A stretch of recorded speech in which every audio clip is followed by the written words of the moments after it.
తండ్రి వస్తున్నాం తండ్రి, టకటక అయిపోవాలి తండ్రి పూజ.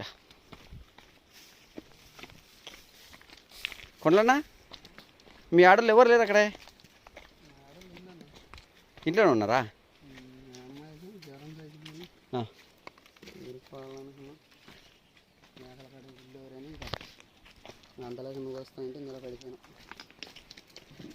పోయిన వారం అయిపోయే కార్యక్రమం కానీ అనుకోకుండా చిన్న కార్యక్రమం అయిపోతుంది.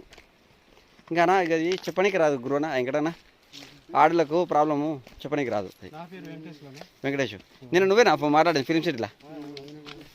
అంటే మీరు ఇక్కడ హైదరాబాద్లో ఇంట్లో ఉన్నా అనుకున్నాను నేను. అదే అర్థమైంది.